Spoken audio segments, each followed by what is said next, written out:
ஜியோ 12லேருந்து 27%க்கு ப்ரைஸை ஏற்றியிருக்காங்க.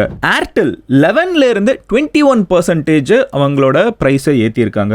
Vodafone idea ஓகேவா, எத்தனை பேர் யூஸ் பண்ணுறாங்கன்னே தெரில. வோடாஃபோன் ஐடியா வந்து 11லேருந்து 24% வரைக்கும் ப்ரைஸ் ஏற்றியிருக்காங்க.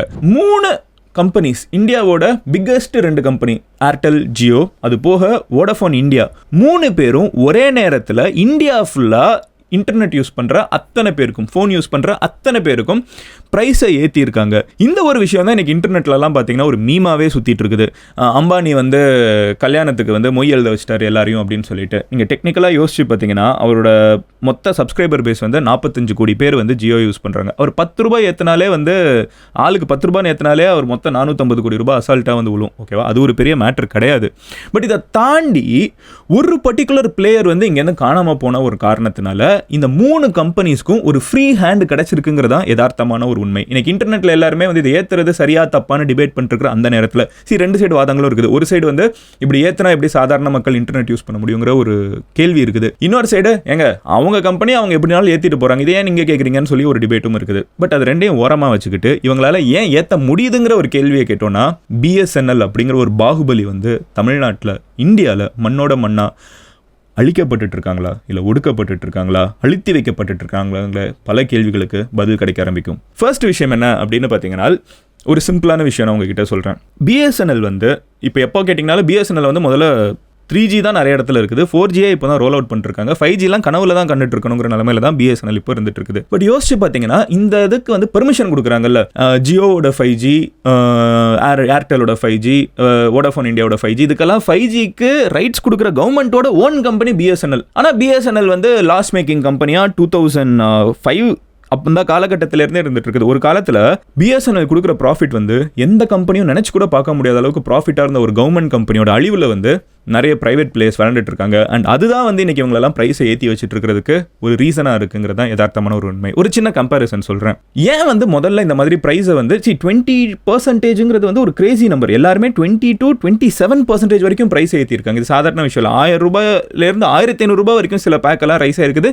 மியூச்சுவலாக 3 பேரும் சேர்த்து இன்க்ரீஸ் பண்ணியிருக்காங்க. இதுக்கு காரணம் என்னன்னு ஒரு லாஜிக் எடுத்து பார்த்தோம்னால், முதல்ல பிஎஸ்என்எல் இருந்த காலகட்டத்துக்கு நம்ம கொஞ்சம் டைம் டிராவல் பண்ணி பார்ப்போமே. யார் எவ்வளவு, நான் பிஎஸ்என்எல்னு சொல்கிறப்போ பிஃபோர் அட்வென்ட் ஆஃப் செல்ஃபோன்ஸே நீங்கள் யோசிச்சு பார்த்தீங்கன்னா அப்பவுமே வந்து நிறைய பிளேயர்ஸ் இருந்தாங்க இந்த லேண்ட்லைன் கனெக்ஷன்லாம். ஆனால் எப்போவுமே பிஎஸ்என்எல் தான் வந்து ப்ரைஸை செட் பண்ணுவாங்க. 1 ரூபாய்க்குலாம் நம்ம ஃபோன் பேச முடியுங்கிறப்போ எல்லாருமே காம்படிஷனுக்கு அவ்வளவு இறங்கி வந்தாங்க. எப்போவுமே கவர்மெண்ட் பிராண்ட் ஒன்று இருக்கிறப்போ அவங்க வைக்கிற ப்ரைஸுக்கு வந்து நிகராக ப்ரைவேட் பிளேயர்ஸ் வந்து வச்சு அதில் பெட்டர் சர்வீஸ் கொடுக்கணுங்கிறதான் பார்ப்பாங்க. ஃபார் எக்ஸாம்பிள் நம்ம டிரான்ஸ்போர்ட்டேஷன் எடுத்துப்போம், தமிழ்நாட்டே எடுத்துப்போம். தமிழ்நாட்டிலேருந்து நம்ம எல்லாருமே சென்னையிலேருந்து பார்த்தீங்கன்னா நம்ம ஊருக்கு கிளம்பி போவோம், இல்லை நம்ம ஊரில் இருந்து மற்ற ஊருக்கு கிளம்பி போகிறப்போ கவர்மெண்ட் பஸ்ஸாக ப்ரைவேட் பஸ்ஸாக பார்க்குறப்போ பெட்டர் ஃபெசிலிட்டி வேணும், ஆர் வந்து எனக்கு செலவானாலும் எக்ஸ்ட்ரா ஒரு 10 ரூபாய் 20 ரூபாய் போனாலும் பரவாயில்ல, நான் வேகமாக போகணும், இந்த மாதிரி சில காரணங்கள்னால பிரைவேட் பிளேஸ்க்கு போவோம். ஆனால் அந்த மார்ஜின் எப்போவுமே பார்த்தீங்கன்னா ஒரு 10 ரூபாய் 20 ரூபாய். நான் சொல்கிறது லோக்கல் டிக்கெட்ஸ். சென்னைக்குன்னு பார்த்தீங்கன்னா தீபாவளி பொங்கலை விட்டுருங்க, மற்ற நாள்லாம் பார்த்தீங்கன்னா வந்து உங்களுக்கு ஒரு 100 ரூபாய்க்குள்ள தான் பெரிய வித்தியாசம் இருக்கும். அதுக்கு தாண்டி வந்து அவங்க ப்ராஃபிட் பண்ண முடியாது. ஏன்னா மக்கள் வந்து கவர்மெண்ட் கிட்ட போக ஆரம்பிச்சிருவாங்க.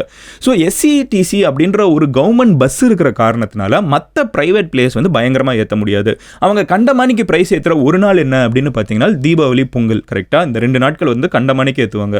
அப்படி அவங்க ஏற்றுறதுக்கான காரணம் என்ன அப்படின்னு பார்த்தீங்கன்னா ரொம்ப சிம்பிளான விஷயம். அவங்களுக்கு அட் தட் பாயிண்ட் ஒரு விஷயம் தெளிவாக தெரியும், எஸ்சிடிசி பஸ்ஸஸ் ஆர் ஃபுல். சென்னையில இருந்து கிளம்பி போகக்கூடிய எல்லா பஸ்ஸுமே ஃபுல், பெங்களூர்ல இருந்து கிளம்பி போகிற பஸ் எல்லாமே ஃபுல், கவர்மெண்ட் பஸ்ஸஸ் எல்லாமே ஃபுல் ஆகுது. இன்ஃபேக்ட் ஆட்கள் வந்து நிறைய இருக்காங்க, போகிறதுக்கு அவ்வளோ பஸ்ஸஸ் கவர்மெண்ட் கிட்ட இல்லைங்கிறப்போ பிரைவேட் பிளேயர் கிட்ட தான் போகணுங்கிற ஒரு நிலைமை இருக்கிறப்போ பிரைவேட் பிளேயர் எவ்வளோ ஏற்றுறாங்கிறத நம்ம கண்ணு முன்னாடி பார்க்குறோம். ஆனால் ஏன் அடுத்த வீக்கெண்டுக்கு வந்து அதை வைக்கிறது இல்லை? ஆனால் ஏன் வந்து ஒரு டியூஸ்டேவோ வெட்னஸ்டேவோ வைக்கிறது இல்லை? இவ்வளோ வேலை வச்சோன்னா நம்ம கிட்ட வரமாட்டாங்க, கவர்மெண்ட் கிட்ட போயிடுவாங்கன்னு தெரிஞ்சுதான் பிரைவேட் பிளேயர்ஸ் வந்து கம்பீட் பண்ணி அதுக்கேற்ற மாதிரி கொஞ்சம் பிரைஸ் டிஃபரன்ஸில் டிக்கெட் வச்சுட்டு இருக்காங்க. இதுலேருந்து நம்ம தெரிஞ்சுக்க முடியறது என்னன்னு பார்த்தீங்கன்னா, கவர்மெண்ட் ஒரு விஷயத்தை ஒரு ஊரில் பண்ணிட்டு இருக்காங்கனால், ஒரு ஃபீல்டில் இருக்காங்கனால் அவங்க வந்து நியாயமான பிரைஸை வைப்பாங்க. கவர்மெண்ட் வந்து பிரேக் ஈவன் தான் பண்ண பார்ப்பாங்க. சில இடங்களில் பிரேக் ஈவன் கூட இல்லை, நான் லாஸ்ட்டில் ரன் பண்ணுறேன்னு கூட யோசிப்பாங்க. But let's look at break even. நான் இவ்வளோ செலவு பண்ணுறேன், எனக்கு இவ்வளோ வந்தால் போதும்ப்பா, எனக்கு பெரிய வருமானம் வந்து வரணும்னு அவசியம் இல்லை, மக்களுக்கு நல்லது சேர்ந்தா போதுங்கிறதா எல்லா கவர்மெண்ட்டோட ஒரு அடிப்படை நோக்கம்.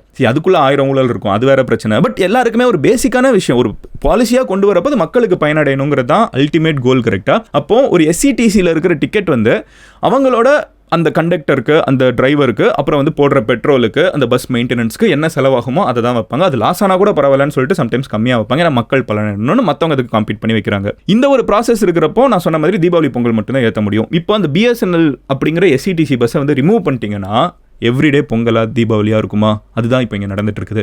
ஏன்னா இப்போ யார் ப்ரைஸ் ஏற்றினாலும் கேட்கறதுக்கு ஆளே இல்லை. நிறைய பேர் வந்து இந்த ஜியோ மேலே மட்டுமே வந்து தாக்கிட்டு இருக்காங்க. பட் ஜியோ மேலே மட்டும் நம்ம தாக்கணும்னு அவசியம் இல்லை. All of them are industrialist.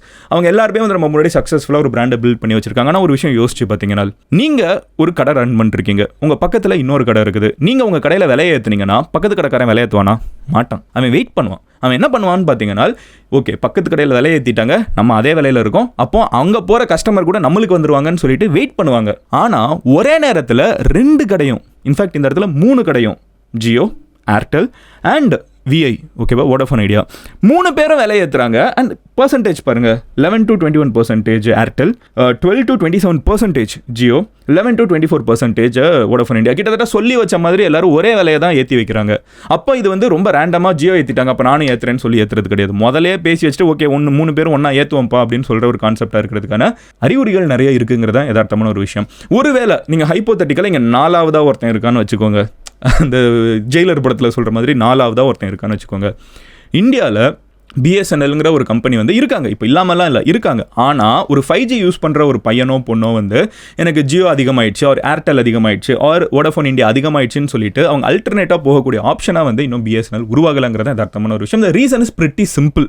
BSNL அந்த அளவுக்கு ஸ்பீடாக இன்டர்நெட் கிடையாது. பிஎஸ்என்எல் வெப்சைட் போய் பார்த்துருக்கீங்களா? இந்த வெப்சைட்டை வந்து எத்தனை பேர் வந்து ஈஸியாக யூஸ் பண்ணி சப்ஸ்கிரைப் பண்ண முடியும்னு நினைக்கிறீங்க? அங்கே இருக்கிறதே 3G இருக்குது, அண்ட் இப்போ 4G வந்து ரோல் அவுட் நடந்துட்டு இருக்குது. 5Gங்கிற ஒரு கான்செப்டே கிடையாது. அதையும் மீறி பரவாயில்லன்னு போகணும்னு நினச்சா கூட அந்த சப்ஸ்கிரிப்ஷன் மாடல் எல்லாமே வந்து ரொம்ப காம்ப்ளிகேட்டடாக இருக்குது.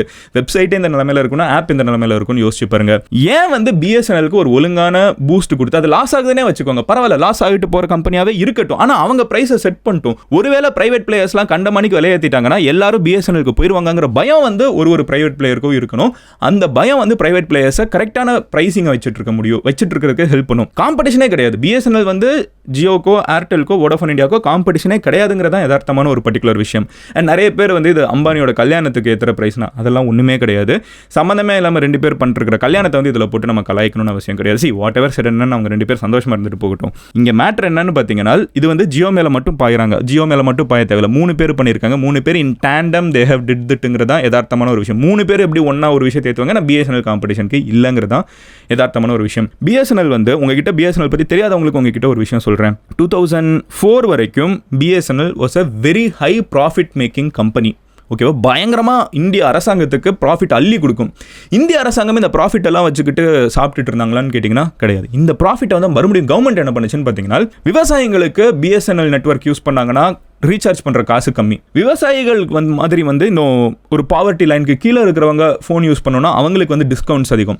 இந்த மாதிரி மக்களுக்கு எங்கெங்கே சேவை செய்ய முடியுமோ அந்த ப்ராஃபிட்டை வச்சு, அதாவது ஒரு நியாயமான விலை வச்சு அதில் வர ப்ராஃபிட்டை வச்சு ஒரு கஷ்டப்படக்கூடிய மக்களுக்கும் விவசாயிகளுக்கும் வந்து ஹெல்ப்பை வந்து பிஎஸ்என்எல் பண்ணிட்டு இருந்தாங்க.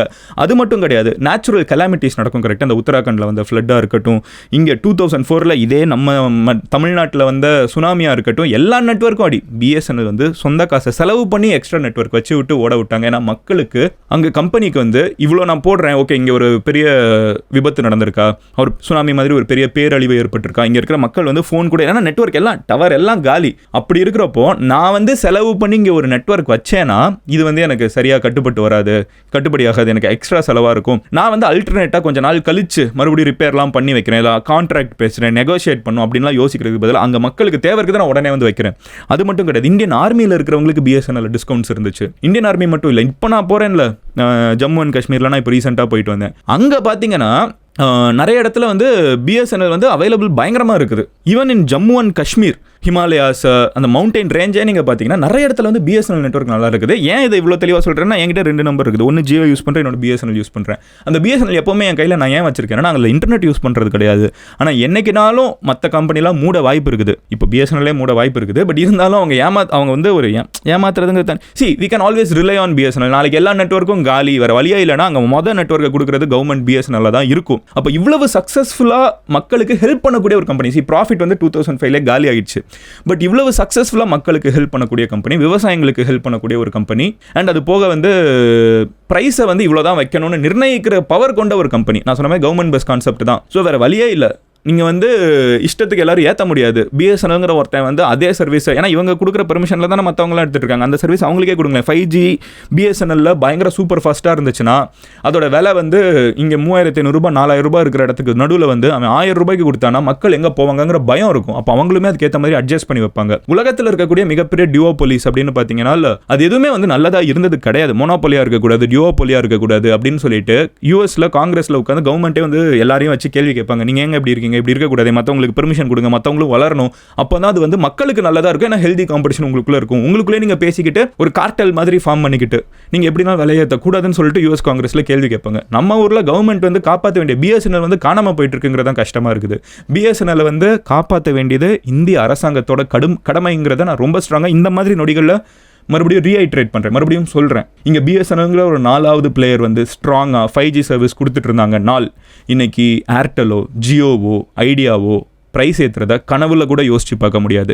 ஆஸ் அ பிஸ்னஸ்மேன் நம்ம இவங்க யாரையுமே பெருசாக ப்ளேம் பண்ண முடியாது. இது ப்ராப்பர் பிஸ்னஸ் டாக்டிக்ஸ். முதல்ல எல்லாருக்கும் ஃப்ரீயாக இன்டர்நெட்டை கொடுக்குறது, அதுக்கப்புறம் உள்ள வந்ததுக்கப்புறம் கொஞ்சம் கொஞ்சமாக விலை ஏற்றுறது. உலகத்தில் எல்லாரும் இது காமனாக பண்ணக்கூடிய ஒரு விஷயம் தான். நம்ம என்ன சொன்னாலும் ஜியோ வந்து என்னை மாதிரி ஆட்களுக்கு லைஃப் கொடுத்ததா இருக்கட்டும், உங்களை மாதிரி நிறைய பேருக்கு இன்டர்நெட் மூலியமாக நாலேஜ் கொடுத்ததா இருக்கட்டும், இதெல்லாம் நம்ம யாரும் ஜியோ கிட்டேருந்து எடுத்துட முடியாது. ஜியோ அந்த ரெவல்யூஷன் பண்ணாங்க.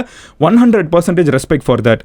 பட் ஜியோவையும் மானிட்டர் பண்ணுறதுக்கு, ஜியோவையும் வந்து ஒரு செக்கில் வைக்கிறதுக்கு, ஏர்டெல்லையும் ஒரு செக்கில் வைக்கிறதுக்கு, வோடாஃபோன் இந்தியாலையும் ஒரு செக்கில் வைக்கிறதுக்கு பிஎஸ்என்எல் மறுபடியும் வரணும். இந்த கம்பேக் இந்தியன்னு பாட்டு போட்டிருக்காங்கல்ல, ஆக்சுவலாக comeback BSNL, we need you.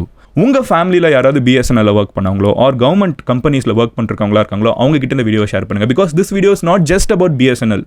இந்தியாவில் இருக்கக்கூடிய ஒரு நேஷ்னல் ஆர் பப்ளிக் கம்பெனிக்குமே நான் சேர்த்து தான் சொல்கிறேன்.